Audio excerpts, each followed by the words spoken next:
while I was down, like I was saying before, I always knew my potential. I always knew who I wanted to be, type of person I want to be, and I always had a good sense of the type of energy I give off. Hmm. But being in a locked up situation, that helped me validate those thoughts How so? that were there. People coming to me for advice. Hmm. When I'm a cool, laid back person, I know what type of environment it is. I'm not jumping in nobody's face.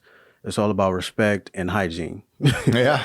You know what I mean? Yep. So if you got respect, for yourself and others, you're good. If you got good hygiene, Which is part of respect you're good. for yourself and others. Right. It goes hand in hand. So I stay out the way. I stick to myself, do what I got to do. Hindsight looking back, I just feel like my energy, the energy I give off, because people will come to me and express their selves, what they're going through out of nowhere. I'm not asking for this. I don't even know you, guy, but I listen. I don't want to start anything or whatever, or make you feel a certain type of way. Mm-hmm. And whenever there was some issues that would come up, people coming to me for advice. And even a few people are like, bro, you're bigger than this. I could see it. You're bigger than this. And this was like early, like a month in, 2 months in. So my mental state is still like shocked, just being in that place, So it's not clicking. It wasn't until a friend sent me a few books. And once I got into reading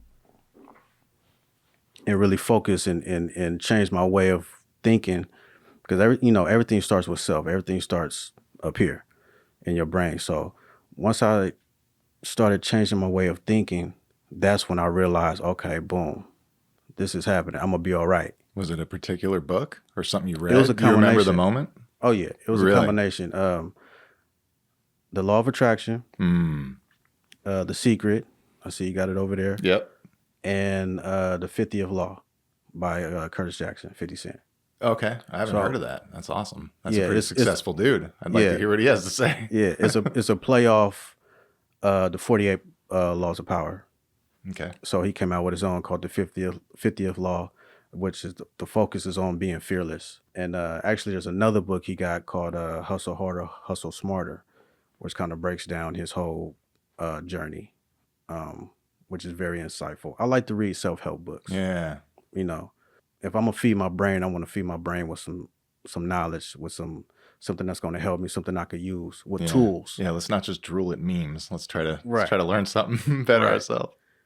So reading those books helped change my way of thinking. In the book of The Secret, it says throughout the whole book, thoughts become things.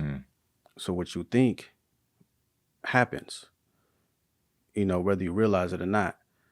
If you're waking up in a bad mood, you're pretty much gonna have a bad day.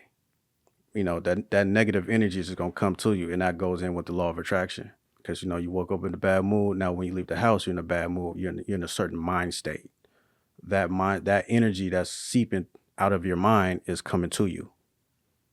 And so it's seeping out and then attracting like energy. Right. Yeah. So I start to understand that.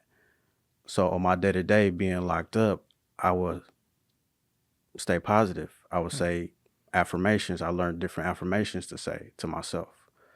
And just stay in a positive mindset. I started to look at other people's situations like, this person's on the phone arguing.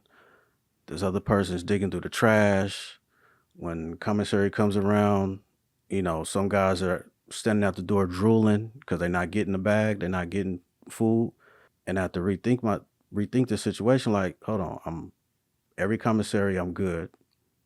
I got money on my phone. At least 5 people I call. If I call them right now, they're going to pick up.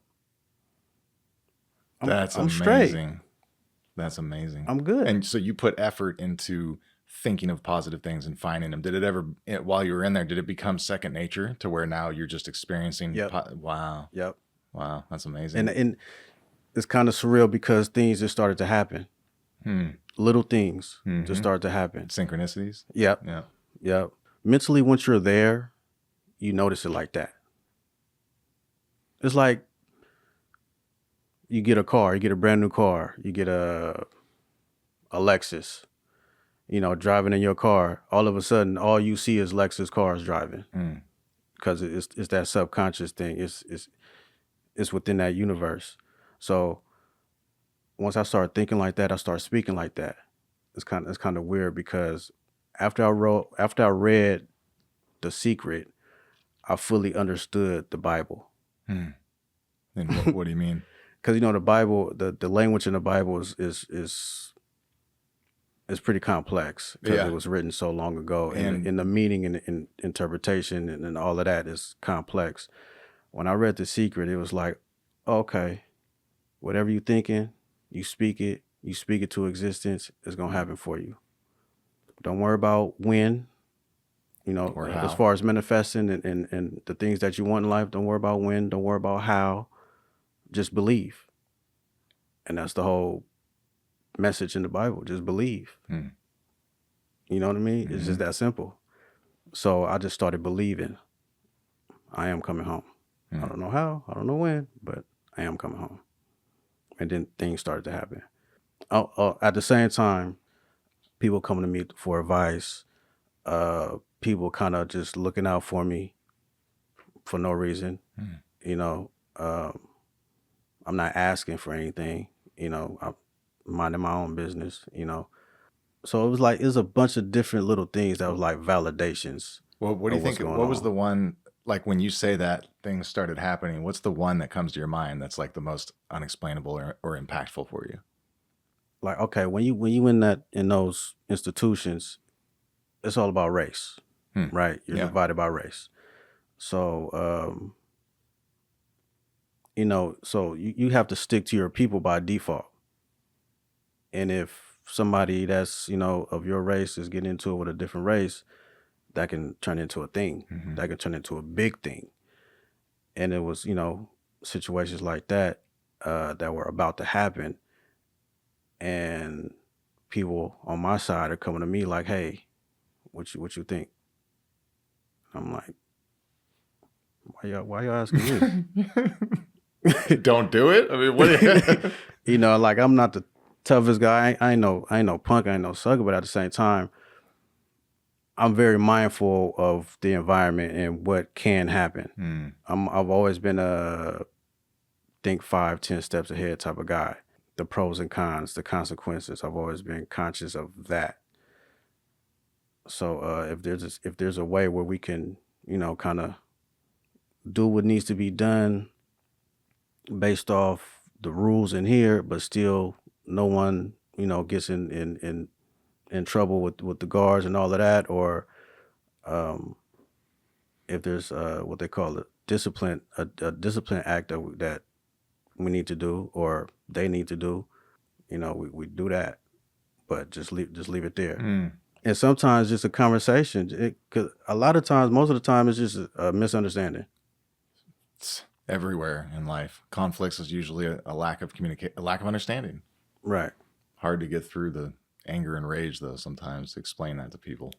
Right. You have a very calming, non-judgmental, wise vibe. So as soon as you said, I don't know why people are coming up, I'm like, I know why. Because as soon as I met you, I'm like, wait, let me just talk to you. Like, hey, this is going on, that's going on. So it makes sense that other people are picking up on that. I'm glad you embraced it and went that way. I know it took a couple months to let the shock wear off of being in jail, but it sounds like you kind of embraced that. And you said you kind of realized who you were in there. Can you expand on that? Just basically what you said. I'm that type of person. And it kind of helped me realize my purpose on this earth. Everybody has a purpose on this earth. And part of that purpose is to be of service. It's on you to figure out who you are and tap into yourself to figure out that service or that act of service that's going to